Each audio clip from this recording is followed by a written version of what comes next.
Maharaja gold and diamonds, toll junction, Edappally, Palluruthy, Tripunithura, Kalady, Eramalloor, Aroor പള്ളി, Thuravoor, Thrissur. 51 kilogram കഞ്ചാവുമായി യുവാവ് പിടിയിൽ.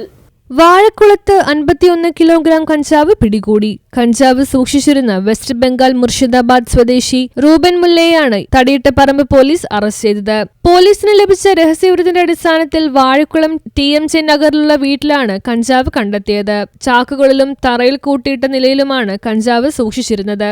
ഇലക്ട്രോണിക് ത്രാസും ഇവിടെ നിന്ന് പിടികൂടി. ഇതര സംസ്ഥാന തൊഴിലാളികൾക്ക് താമസിക്കാനെന്ന പേരിലാണ് വീട് വാടകയ്ക്ക് എടുത്തിരുന്നത്. പകൽ സമയം ആളുകൾ ജോലിക്ക് പോയിരിക്കുകയാണെന്ന് പറഞ്ഞ് തെറ്റിദ്ധരിപ്പിക്കുകയും രാത്രിയിലാണ് പ്രതി ഇവിടെ എത്തുന്നത്. തന്ത്രപരമായാണ് പോലീസ് പ്രതിയെ അറസ്റ്റ് ചെയ്തത്. Perumbavoor ASP Hardik Meena, Thadiyittaparambu inspector KN Manoj, SI മാരായ NJ Aneesh Kumar, KN Noushad, CPO മാരായ റോബിൻ ജോയി, CB ബനസിർ, മുഹമ്മദ് നൌഫൽ, വിശാഖ് എന്നിവരാണ് അന്വേഷണ സംഘത്തിലുണ്ടായിരുന്നത്. News bureau, Kochi.